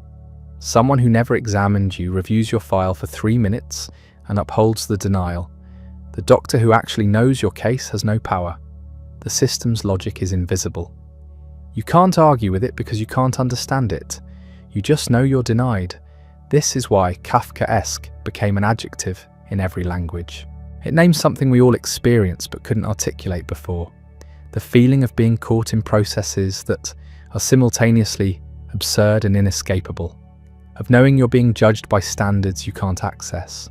Of facing bureaucratic authority that functions perfectly while producing insane results. But there's another dimension to Kafka's relevance. Beyond the institutional nightmares, he understood psychological ones. The self-loathing, the inability to act, the guilt without cause. These are contemporary afflictions. Anxiety disorders are epidemic. Depression is the leading cause of disability worldwide. People feel paralyzed, inadequate, trapped in their own heads. They relate to Gregor Samsa waking up transformed into something disgusting, not because they think they're literally insects, but because they feel that way about themselves. Kafka's characters want to be normal but can't figure out how. They watch other people navigate life successfully and feel like aliens observing a foreign species. This is the experience of social anxiety, of imposter syndrome, of feeling fundamentally wrong in ways you can't name. His fiction validates these feelings, not by offering solutions, but by depicting them with absolute precision. Reading Kafka, people think, someone else felt this. I'm not uniquely broken. The hunger artist who starves because he never found food he liked speaks to anyone who's rejected what society offers and found nothing to replace it with. The officer in the Penal Colony, who dies in his own torture machine, represents anyone destroyed by systems they themselves perpetuated. The father in The Judgment, who suddenly becomes enormous and condemns his son to death, captures the way authority figures can turn monstrous without warning. These aren't historical curiosities, they're X-rays of the human condition under modernity. That condition hasn't improved. If anything, the pressure has increased. We're more connected, but more isolated, more productive, but more exhausted, more free in theory, but more controlled in practice. The contradictions Kafka depicted have intensified. His influence on literature was immediate and permanent. Writers absorbed his techniques, the nightmare logic, the matter-of-fact tone describing impossible situations, the bureaucratic horror, the guilt and paralysis. These became tools in the modernist toolkit. Gabriel Garcia Marquez wrote magical realism, where impossible things happen naturally. That's Kafkaesque structure. Thomas Pynchon wrote about characters trapped in vast conspiracies they can't comprehend. That's Kafka's paranoia scaled up. Philip K. Dick wrote about reality becoming uncertain and identity dissolving. That's Kafka's existential terror in science fiction form. Haruki Murakami writes about ordinary people slipping into strange alternate worlds. That's the metamorphosis repeated endlessly in different keys. In film, directors recognized his work as inherently cinematic. Orson Welles tried adapting The Trial and created a nightmare of architectural spaces and looming authority. Terry Gilliam made Brazil, which is Kafka filtered through Monty Python. The Coen brothers films are Kafkaesque repeatedly. Baron Fink, about a writer trapped in a hotel. A Serious Man, about a man whose life collapses for no reason. Even comedy absorbed him. Catch-22 is Kafka's military bureaucracy made satirical. The Hitchhiker's Guide to the Galaxy features Vogon bureaucrats, who are Kafka's officials in space. The phrase Catch-22 itself describes Kafkaesque logic, rules that trap you by their internal contradictions. But Kafka's deepest influence might be on how we think and talk. Before him, we lacked language for certain experiences. Now we have a vocabulary. When something is needlessly complicated, we call it Kafkaesque. When authority is arbitrary and impersonal, that's Kafkaesque. When you're trapped by rules that make no sense, Kafkaesque. The word entered every major language because it names something universal. This is rare. Most writers create works that matter. A few create techniques that influence other writers. Almost none create concepts that change how entire cultures think. Shakespeare did it. Freud did it. Marx did it. Kafka did it. He gave us a way to understand experiences we were having but couldn't name. The irony is that Kafka wanted none of this. He didn't want publication. He didn't want fame. He wanted his work destroyed. If his instructions had been followed, we wouldn't be discussing him. There would be no Kafkaesque. The novels would have been burned, the diaries lost, the letters destroyed. He'd be completely forgotten. Max Brod's betrayal was the most productive literary betrayal in history. By disobeying his friend's wishes, he preserved work that defined 20th century literature and changed how we understand modern life. This raises ethical questions. Did Brod do the right thing? He violated explicit instructions from a dying man. That's a serious betrayal of trust. But he preserved masterpieces that have illuminated human experience for millions of readers. There's no clean answer. Kafka had the right to control his work, but the work itself has value beyond his intentions. Art, once created, takes on life independent of its creator. It belongs to readers as much as to the writer. Brod chose readers over Kafka. He chose posterity over friendship. You could argue either way whether that was justified. What we know is the consequence. Kafka's fiction survived and became foundational. 3 unfinished novels, dozens of stories, thousands of pages of diaries and letters. Not much compared to prolific writers, but every word is essential. Nothing is wasted. The prose is perfect in its precision. Reading Kafka, you feel the presence of someone who thought harder about every sentence than most writers think about entire books. His perfectionism meant he published little during his lifetime, only a few small volumes. Most people hadn't heard of him when he died. The reputation came posthumously, built slowly through the 30s and 40s, accelerating after World War II when his nightmares seemed prophetic. The Holocaust and the gulags made Kafka look like a realist. What seemed like surreal exaggeration in 1924 looks like documentary in 1945. The arbitrary arrests, the invisible crimes, the guilt without cause, the systematic dehumanization. These weren't metaphors anymore. They were history. Kafka became the writer who saw it coming, who understood totalitarianism before it fully existed. That's not quite accurate. He wasn't predicting specific political systems. He was examining the logic of modern power, but the misreading was productive. It made people take him seriously. Post-war intellectuals recognized his work as essential testimony about the 20th century. His reputation solidified. By the 60s, he was canonical, required reading, a major figure. Now, a century after his death, the assessment is secure. Kafka is among the most important writers of the modern era. Not the most popular. His work is too difficult, too disturbing for mass audiences. Not the most influential on immediate successors.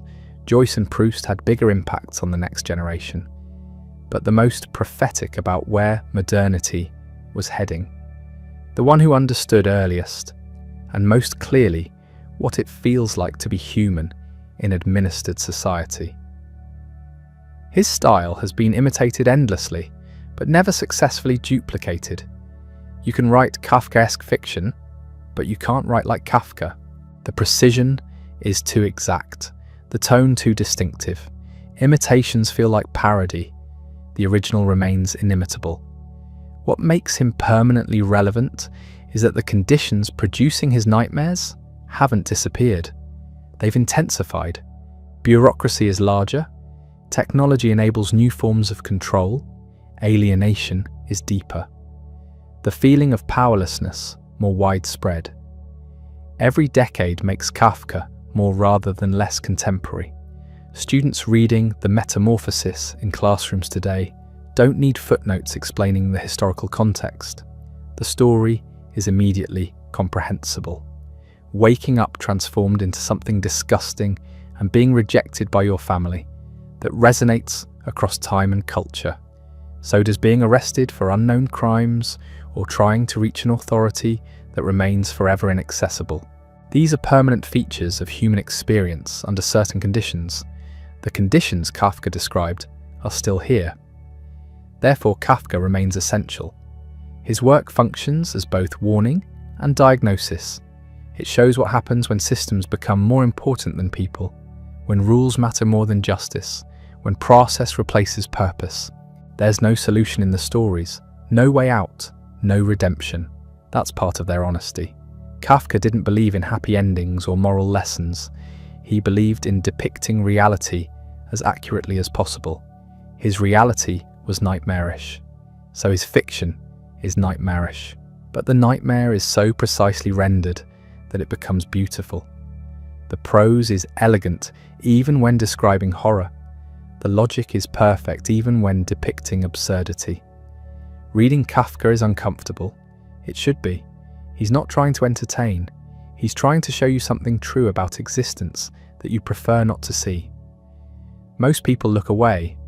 They find his work too depressing, too strange, too difficult.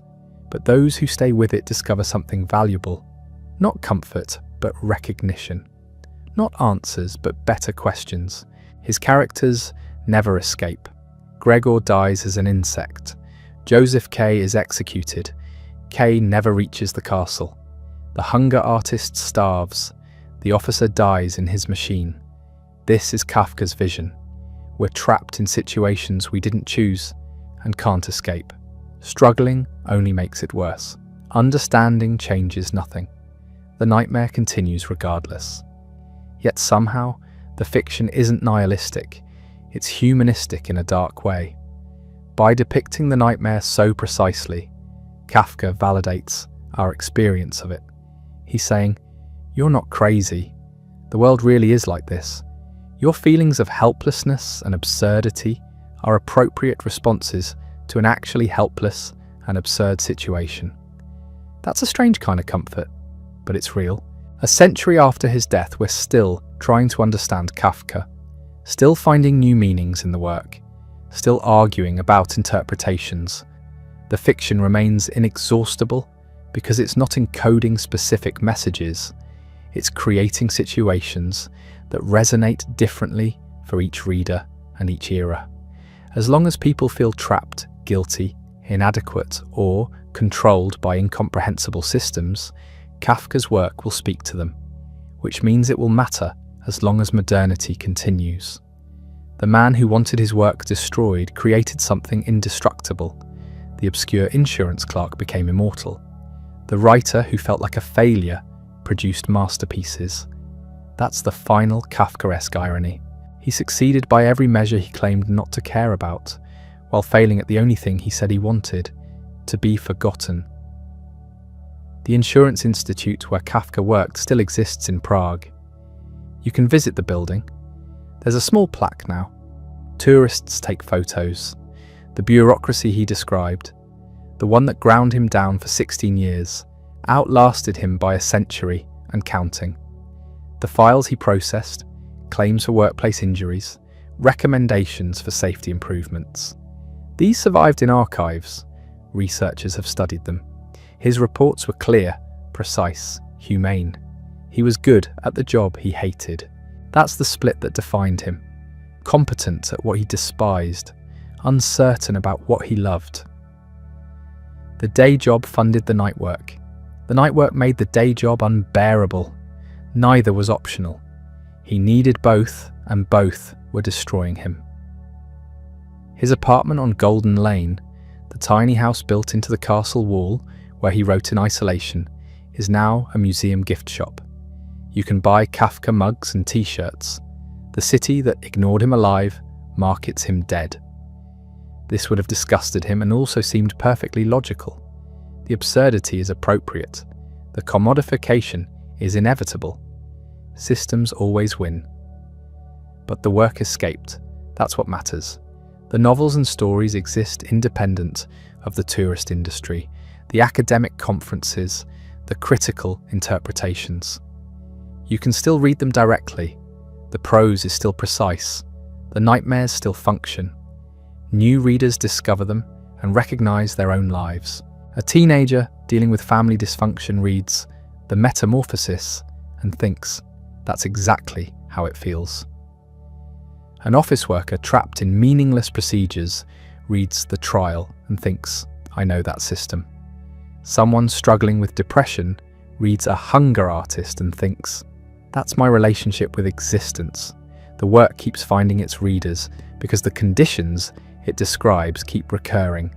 Kafka wrote about his specific anxieties, his particular family, his personal inadequacies. But by going deep enough into the specific, he reached the universal. Everyone has felt like an insect. Everyone has faced arbitrary authority. Everyone has tried to reach something that remained forever inaccessible. His neuroses were unique. His honesty about them was universal. The disobedience that preserved the work raises questions we can't fully resolve. Artists destroy their work for reasons. Sometimes the reasons are good. Sometimes they're pathological. How do we tell the difference? Who gets to decide? Kafka said burn it. Brod said no. History sided with Brod. But that doesn't necessarily make him right. It just makes him successful. What we have is what survived. 3 unfinished novels, dozens of stories, mountains of letters and diaries, enough to build a reputation that has lasted a century and shows no signs of fading. Not bad for someone who published almost nothing and considered himself a failure.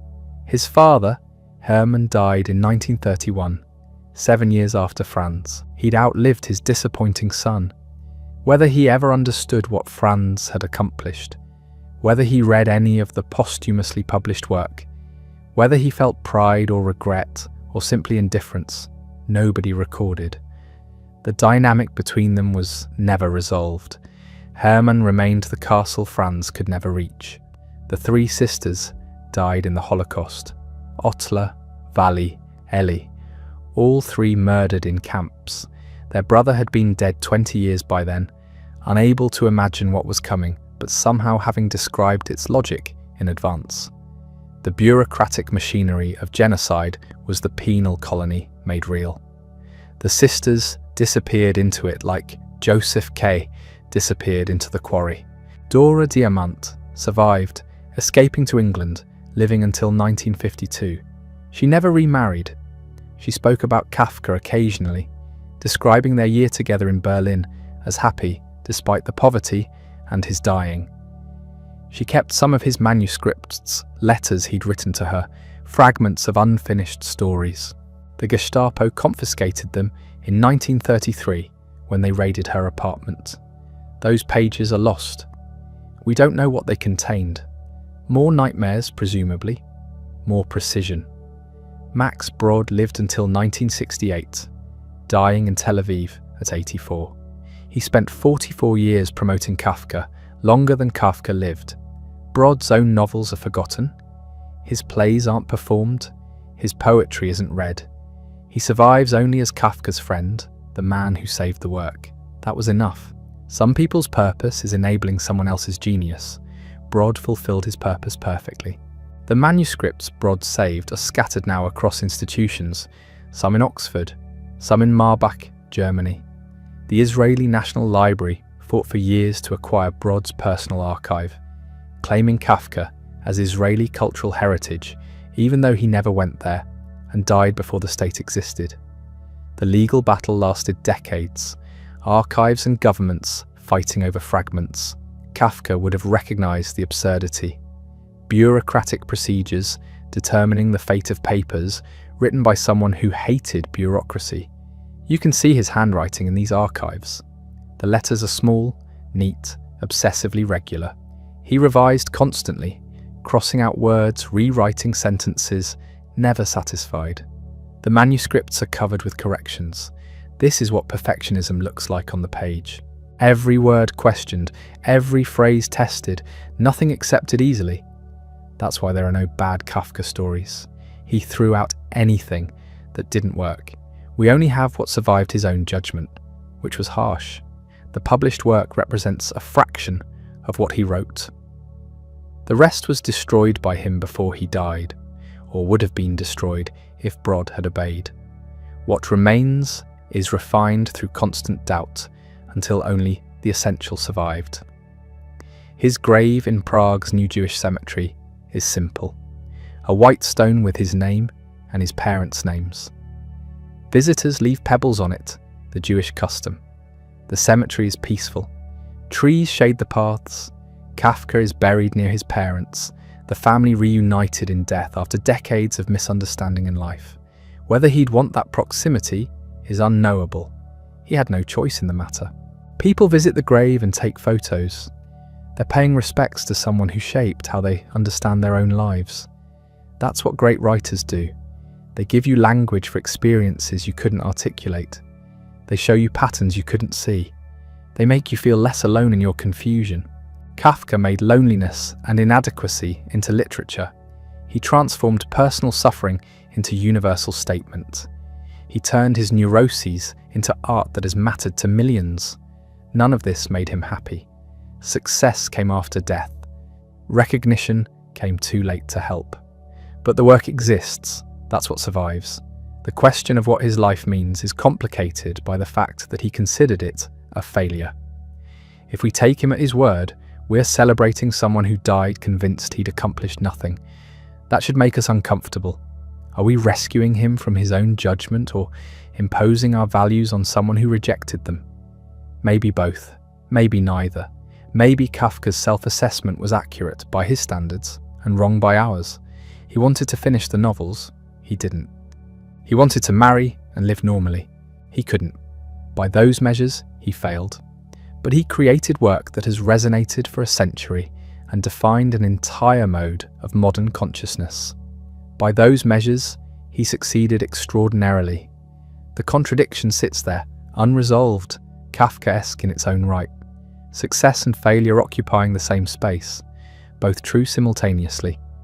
No way to reconcile them, just the reality of a life that was miserable and productive, trapped and free, wasted and essential.